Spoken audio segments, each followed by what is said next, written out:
Hey folks, so I'm on a bus right now, making my way to Bismarck for the academic Olympic state competition. So send me and your students that are representing Central all the good vibes that we are successful. So anywho, sorry to be long-winded, but so we're doing a video lesson. So it's kind of like I'm there, but I'm not there.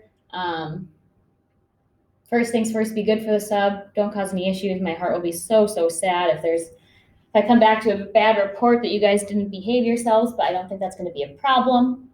But game plan for the hour, as of now, unless I change my mind by the time you watch this, is we'll do notes. Then you'll have a short quizzy link just so you can practice a few of these on your own. It'll be like 10 examples, nothing long. And once you complete that, I think I'm going to make you get at least an 80% accuracy. So you're going to do it till you get at least 80% correct. And then you have a worksheet, okay? So whenever I write down a notes, you write down, try to listen carefully because it's not that it's hard, but it's also not super easy either, okay? So name of the game today is scientific notation. And I know you've seen this before, but it's kind of a review, kind of new. But why do we write numbers in scientific notation? Well, it makes it extremely easy to write big numbers and big or small numbers. So it's just a way to write numbers that are really big or really small. And since these numbers are so big, it makes our calculations a lot easier as well. So if we look here, it says we have a little table here of scientific notation in standard form. So standard form is what we're used to seeing, right? And if we want to write in scientific notation, it looks like something like this. Some decimal times 10 to the power of something. That's scientific notation. So if I want to write this number, 75 million, in scientific notation, here's my decimal. I got to move it all the way over between the 7 and the 5. So how many spots do I have to move over my decimal? So let's count. 1, 2, 3, 4, 5, 6, 7. So now I'm going to write 7.5, because that's where I moved my decimal to, times 10. Now, how many spots did we just skip? 7. So times 10 to the 7. So now 75 million is 7.5 times 10 to the 7 in scientific notation. Now let's try to go the other way. So this time I'm starting with 9.1. But I'm not going to put my decimal there. I'm just going to leave it as 91. And I need to move it 5 spots. So right now I'm here, and I'm going to go 1, 2, 3, 4, 5. So there's my new decimal. And now I fill in all these holes with zeros. So if you want that to look a little bit cleaner, this is what your number should look like. 910,000. That would be our new number. Okay. Our next one here. Again, we are writing our number in standard form. So I'm going to start off with 588, because that's the number they give us. Here's where my decimal is, and I want to move it 4 to the -4 power. So when it's negative, we want it to be small, so we're going to the left. So here's 1, 2, 3, 4. So that's my new decimal. I'm going to fill in the rest with zeros. So if you want that to look a little bit cleaner, it'll be 0.000588.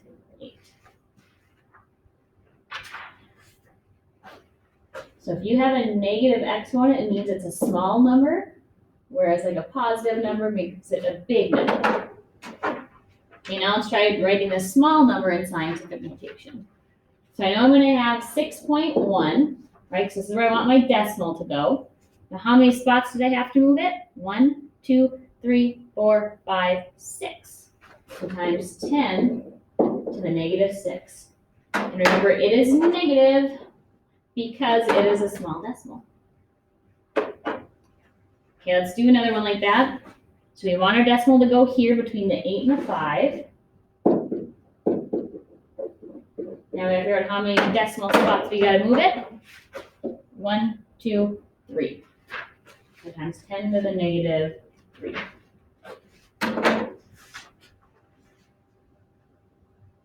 Then our last one here, make it a little bit bigger, so 114. Here's where my decimal is at, and I want to move it 3 spots. So 1, 2, 3.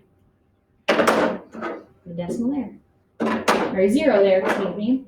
And then make it look a little cleaner. So 1,140 would be your answer. I'm hoping that was a bit of a review, and I'm sorry that if it wasn't, because it went through that pretty quick. But now we're going to practice multiplying and dividing numbers in scientific notation.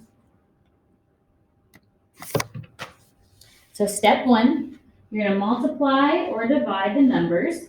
Step 2, use the properties of exponents to change the exponent. Number 3, adjust the decimal and exponent in the final answer if needed. Okay.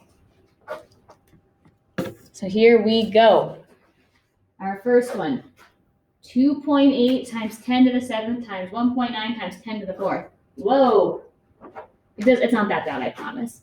So you're going to take these two numbers out in front, and you're going to multiply them since that's what we're doing. So 2.8 times 1.9 is 5.32 times 10. Now think about it, kids. Same basis here. So how many total 10s will we have? We'll have 10 to what? 7 plus 4 is 11, so times 10 to the 11. Now the only thing is we have to make sure our number is appropriately written in scientific notation. So our decimal has to go between the first two numbers, and this number in front has to be between 1 and 9. Okay, so right now we are checked out and are good to go. Okay, our next one, very similar process. 1.3 times 4.7 should give us 6.11 times 10. I have 9 10s here and negative 5 there. So how many 9s, or excuse me, how many 10s will I have? So 9 plus negative 5 gives me 4. Oh, I forgot to check. Let's make sure we're in scientific notation. I have my decimal between the first two numbers, and this number here is between 1 and 9, so we are good to go. Oops, I think we missed one on the bottom of this one, I bet. Yep, there it is. Okay, one more of multiplying. So again, 3.7 times 5.6 should give us 20.72 times 10. How many 10s will we have, kids? I have negative 2 here, negative 3 there, so we have a total of negative 5. Now let's make sure in scientific notation. Uh-oh, look, I have 20.72. Is 20 between 1 and 9? No. So I got to move that decimal over 1 spot. Okay, so this is where we're at. So far, so good. But since I moved over our decimal, that's going to change our exponent here. So will you guys write this somewhere on your notes? Put a big star by it. If you move your decimal to the left, you add. Then we also write, if you move it to the right, move decimal to the right, you subtract.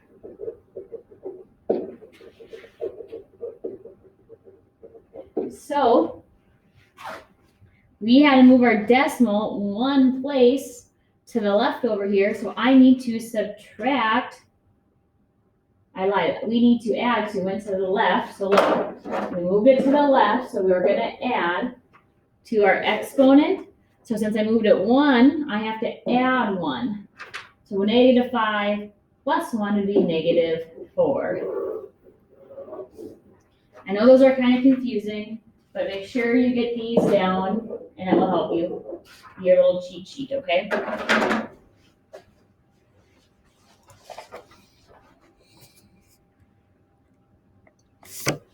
Let's try some division. So same idea, but we're dividing. So this time, what's 3.72 divided by 1.2? You should get 3.1 times 10. Now remember, our bases are the same, and we're dividing, so you subtract your exponent, so 8 minus 5 is 3. Double check to make sure in scientific notation. Yep, this number is between 1 and 9, so we are good to go. Next one here. 2.7 divided by 2.4. She gave us 1.125 times 10. How many 10s do we have? Negative 5, negative 6. So what's negative 5 minus negative 6? Should give us 1. Is our number in scientific notation? Yep, this number is between 1 and 9, so we are good to go. Last one here. Okay. 6.4 divided by 4. 1.6 times 10. How many 10s do we have?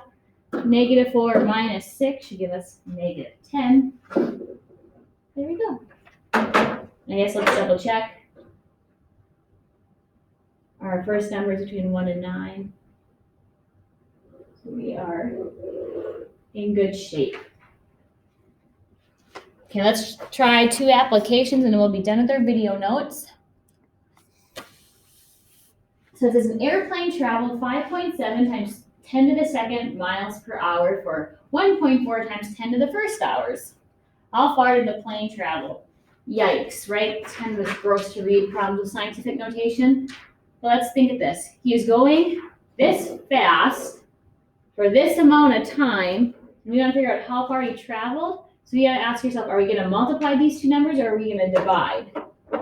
I hope you're thinking we're going to multiply. So we're going to take 5.7 times 10 to the power 2. So that's our speed times how long he traveled for. Okay, now let's try it out, kids. Take 5.7 times 1.4, 7.98 times 10. How many 10s do we have? 2 here plus 1 more gives us 3. So he traveled that many miles. Double check, is this number in scientific notation? And you should be thinking, yes, absolutely.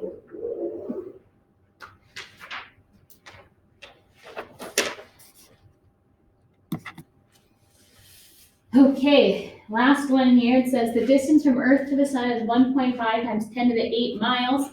The distance from Neptune to the Sun is 5.196 times 10 to the 9 miles. How many times further is Neptune to the Sun? It's a great picture, but we don't really need to look at it right now. So we got to think, how many times farther away is Neptune to the Sun than Earth? So we got to figure out how many times this distance fits into this distance. So is that multiplying or dividing? And I'm hoping you're thinking dividing. We're going to take our big number and divide out by our smaller number. Okay, so again, we're going to take 5.196 divided by 1.5. You should get 3.464 times 10. How many 10s do we have left? 9 here, 8 there, so 9 minus 8 is 1. So it can fit in there 3.464 times 10 to the first times. So that's quite a distance when you're thinking in terms of actual miles, right? Okay, I know we went through that fast, and I'm sure you guys are confused because scientific notation is confusing. So again, game plan. Go to the link on Classroom and do the quizzes, just so you can kind of get more familiar with doing these problems on your own. I ask that you I'll knock you down to 75% correct, okay? Get at least 75% accuracy. Show the sub that you got 75% on your quizzes. They will give you the worksheet, and then work on that the best to your abilities, and we can go over questions tomorrow when I'm back, okay? So again, you do not get the worksheet from the sub until you have scored at least 75% accuracy on the quizzes. Okay, be good, behave, help each other if you can. I miss you. We will see you tomorrow.